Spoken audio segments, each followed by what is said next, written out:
A war like Uncle Sam has never seen and could never wage. That is what Israel is going to wage. Do they have the technology?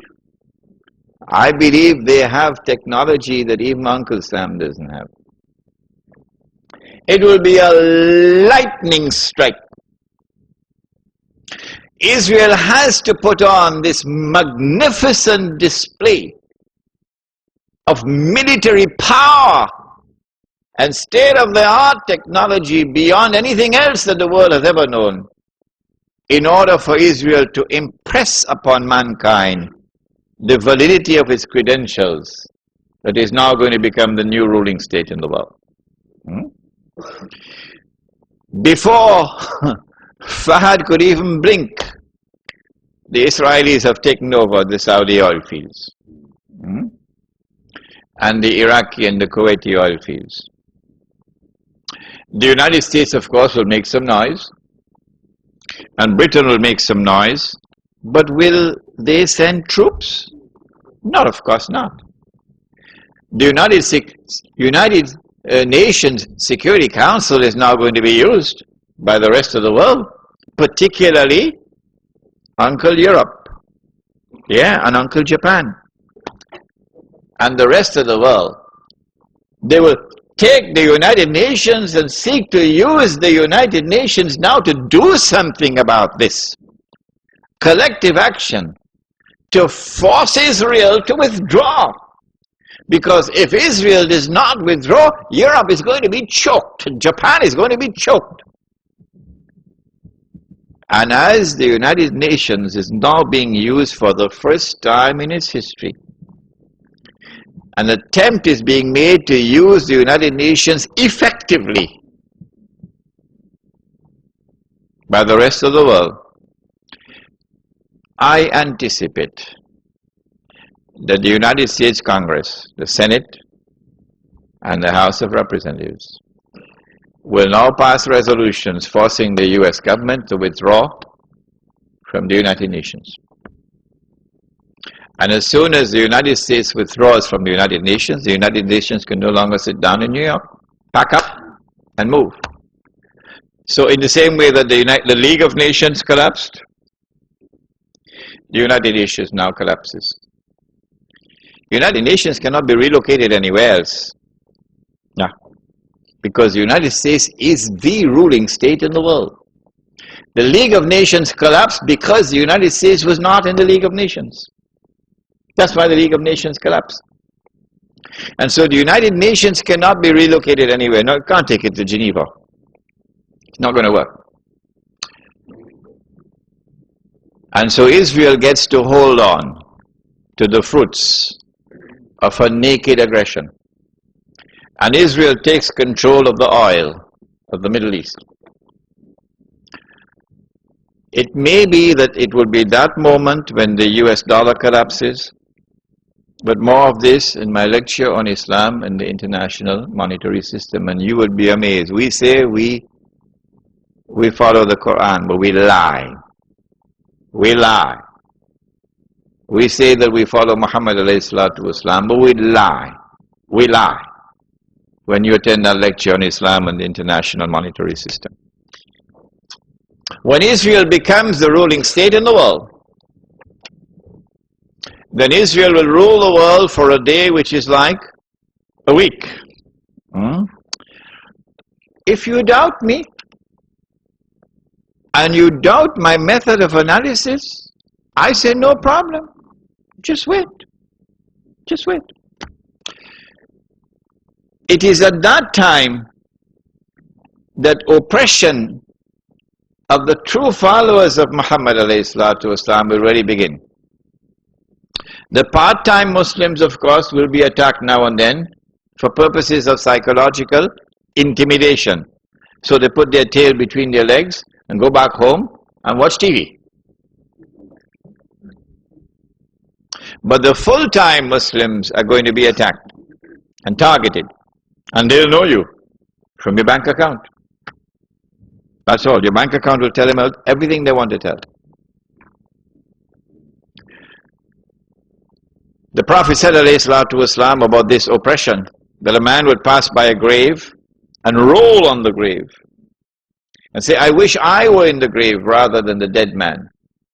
Not because of religious reasons, but because of biting, relentless oppression. So if you are comfortable in Sydney, and you think that things are going to continue as it is, and you will get away from the storm, the war on Islam that's going on now, and yet you can remain as a good Muslim, you're living in dreamland. Because the war on Islam is going to intensify like nothing you've ever seen before. What you've had so far is only an introduction to the war on Islam. The war on Islam has been going on for more than 1,000 years. Not since September the 11th, wake up. The Crusades were part of the war on Islam.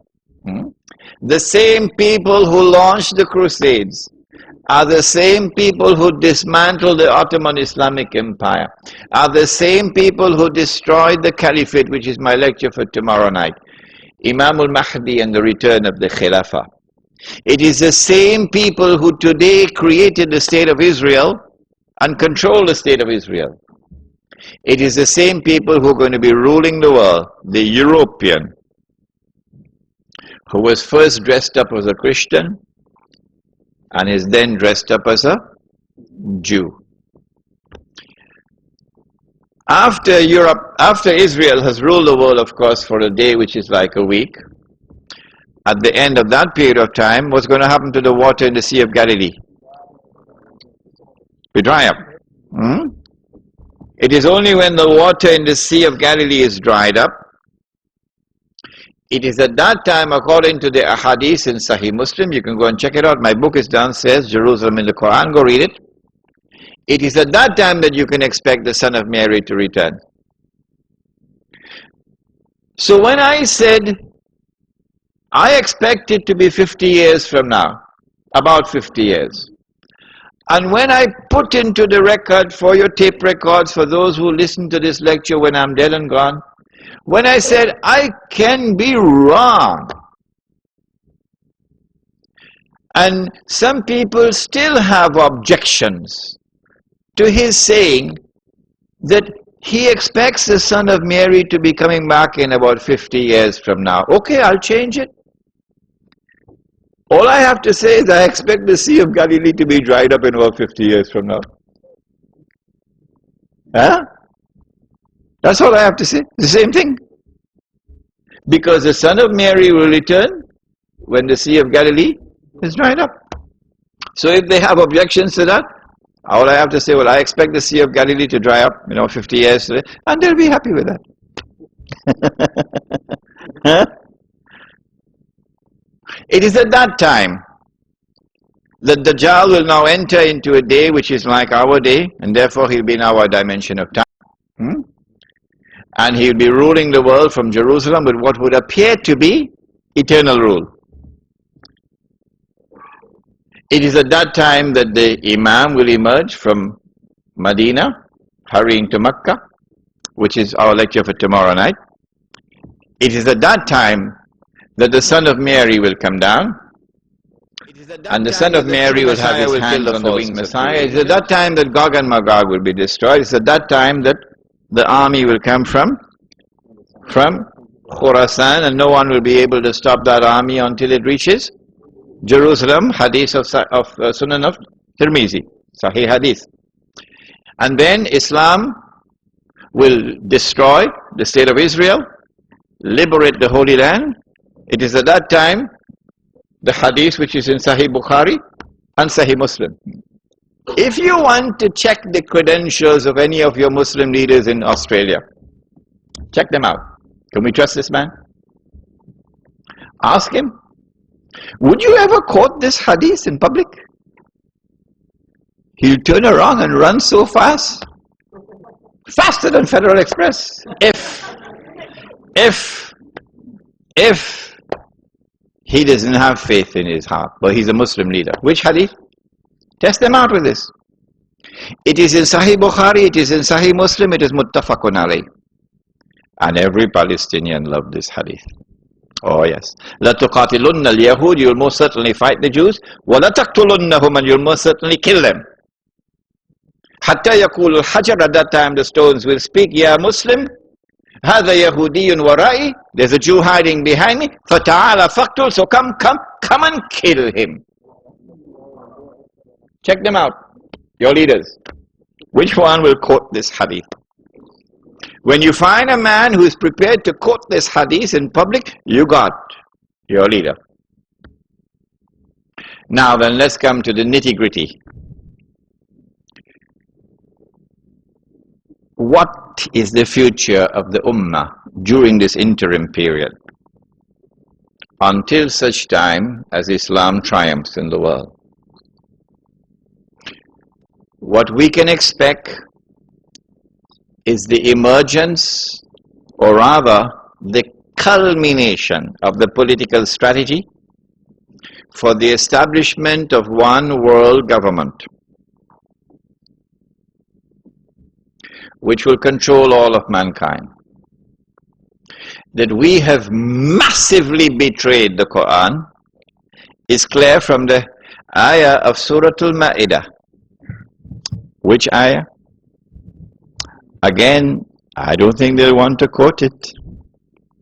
He says, Subhanahu wa ta'ala, ba'da a'udhu billahi minash shaitanir rajim, Ya ayyuhalladhina amanu la tattakhidhul yahuda wan nasara awliya ba'duhum awliya'u ba'd وَمَنْ يَتَوَلَّهُمْ مِنْكُمْ فَإِنَّهُ مِنْهُمْ إِنَّ اللَّهَ لَا يَهْدِي الْقَوْمَ الظَّالِمِينَ.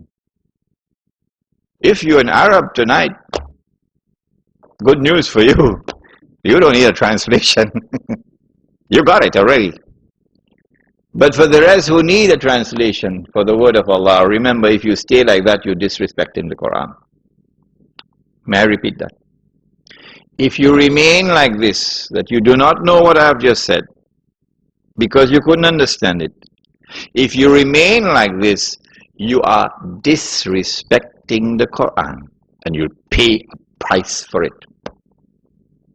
O you who believe, do not turn to Jews and to Christians for that relationship in which they become your awliya, a relationship in which you depend upon them for your protection, and you are now subservient to them, like an alliance. Do not do that. Of course, Liaquat Ali Khan didn't read the Quran properly when he made his famous trip to the United States and handed over Pakistan as a client state to the United States. Many years later, they tried to erase it with a book called Friends, Not Master, but too late. Too late. Do not turn to the Jews and Christians for that kind of a relationship where you are now subservient to them, and they are your bosses and offer you their protection. Don't do that, says Allah. بَعْدُهُمْ أَوْلِيَاءُ بَعْضٍ. They are protecting friends of each other. وَمَنْ يَتَوَلَّهُمْ مِنْكُمْ وَمَنْ يَتَوَلَّهُمْ مِنْكُمْ. Whosoever from amongst you turn to the world of Jews and Christians for that kind of a relationship, accept it, submit to it, فَإِنَّهُ مِنْهُمْ. You have left the ummah of Muhammad sallallahu ta'ala alayhi wa sallam. You're just whistling in the wind now. You have left the ummah of Muhammad alayhi salatu wasalam. If you think you are still in the ummah, you're just whistling in the wind. فَإِنَّهُ مِنْهُمْ إِنَّ اللَّهَ لَا يَهْدِي الْقَوْمَ الظَّالِمِينَ. Surely Allah will not provide guidance for a people who commit such an atrocious act of wrongdoing. This is the political landscape of world government, in which you will no longer be citizens of Australia and Bangladesh, but you will now be citizens of the world, governed by a world government. which obviously will eventually be the Jews.